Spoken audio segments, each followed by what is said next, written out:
Tiap orang bisa punya mimpi, tapi tak semua bisa bangkitkan semangat tinggi. Sebuah kalimat luar biasa dari Kak Najwa Shihab yang hingga detik ini menjadi penyemangat untuk saya dalam mewujudkan mimpi. Assalamualaikum warahmatullahi wabarakatuh.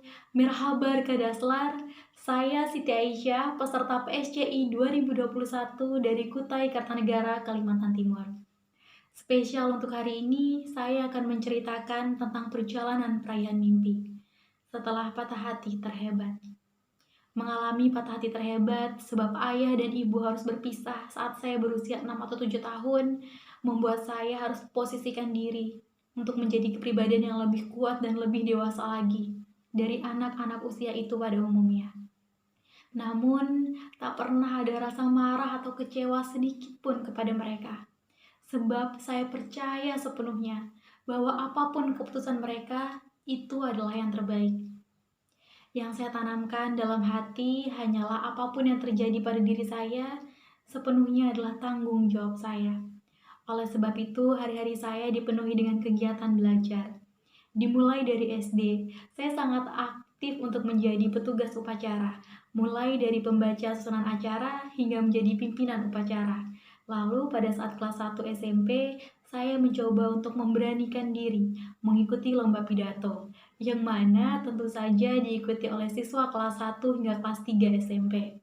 Namun pada saat itu saya hanya meniatkan diri untuk belajar lagi, dan lagi.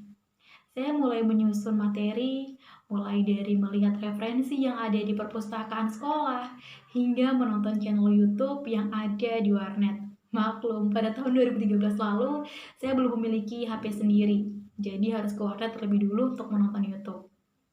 Dan Masya Allah, ternyata kalimat usaha tidak akan pernah mengkhianati hasil itu benar adanya. Saya mendapatkan juara 1 pada saat itu. Rasa bahagia bercampur haru menjadi satu, bahwa usaha yang saya lakukan berakhir sempurna. Meskipun saya sadar jika seandainya waktu itu saya kalah, itu akan menjadi pembelajaran untuk saya pribadi agar bisa memperbaiki diri lagi, dan lagi. Lalu pada saat saya duduk di bangku SMA, saya mewakili sekolah saya untuk mengikuti kegiatan latihan pengembangan kepemimpinan yang ada di Kuartir Cabang Kutai Kartanegara pada tahun 2016 lalu. Di sana, pikiran saya mulai terbuka luas, bahwa ternyata seorang pemimpin tidak hanya memberikan keadilan, melainkan juga memberikan sesuatu yang adil kepada masyarakatnya, yang mana definisi adil adalah memberikan segala sesuatu sesuai dengan kemampuan dan porsi dari individunya masing-masing. Lalu, pada saat duduk di bangku kelas 2, saya dipercaya untuk menjadi ketua kelas dan juga wakil ketua OSIS di sekolah saya. Di sana, jiwa kepemimpinan mulai dipupuk lebih dalam lagi dan lebih banyak lagi. Lalu saya juga mengikuti kegiatan Raimuna Cabang Kutai Kartanegara pada tahun 2016 lalu sebagai peserta dan juga Satgas Revolusi Mental Raimuna Cabang Kutai Kartanegara 2016. Di sana saya semakin sadar bahwa ternyata relasi sangat mempengaruhi kita untuk mendapatkan ilmu dan juga pengetahuan yang lebih banyak lagi dari masing-masing individu. Memasuki tahun 2017, saya kembali mengikuti kegiatan, yakni kegiatan Raimuna Nasional 2017 di Jakarta. Lagi-lagi saya dibuat takjub akan banyaknya orang-orang hebat di luar sana yang ternyata ditempa dengan begitu luar biasa hingga mereka bisa berada dan berdiri pada kegiatan Raimuna Nasional pada saat itu. Dan untuk pertama kalinya saya melihat secara langsung Presiden kita, Bapak Joko Widodo, dan juga mendengar suaranya secara langsung. Saya kembali merasa sangat bersyukur sekali kepada Allah, diberikan perjalanan yang luar biasa, dipilihkan orang-orang hebat untuk berada di sekeliling saya. Saya semakin sadar bahwa saat kita berniat untuk menjadi orang baik, maka Allah akan datangkan orang-orang baik di sekeliling kita. Lalu pada tahun 2018, saya berhasil mewujudkan mimpi saya untuk menjadi seorang pramuka Garuda Penegak di Kutai Kartanegara. Tentu berdasarkan tes-tes yang sudah diikuti, baik itu tes tertulis maupun tes wawancara.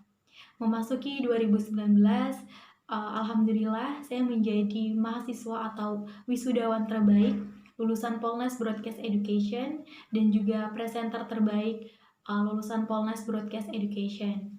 Dan di tahun 2020 serta 2021, alhamdulillah saya berhasil menerbitkan buku tentunya bersama teman-teman penulis yang lain, buku antologi puisi dan cerpen yang sekarang sudah 5 buku, alhamdulillah.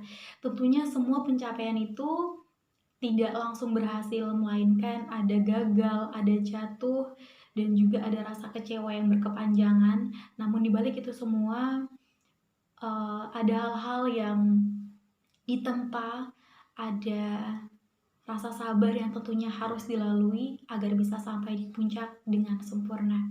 Untuk teman-teman, jangan ragu untuk terus berproses dan juga untuk terus belajar lebih baik lagi ke depannya. Karena bagaimanapun masa lalu kita, masa depan kita akan selalu suci. Oleh sebab itu, lakukan yang terbaik sekarang untuk bisa mencapai masa depan yang cerah. Saya Siti Aisyah, pamit undur diri. Wassalamualaikum warahmatullahi wabarakatuh.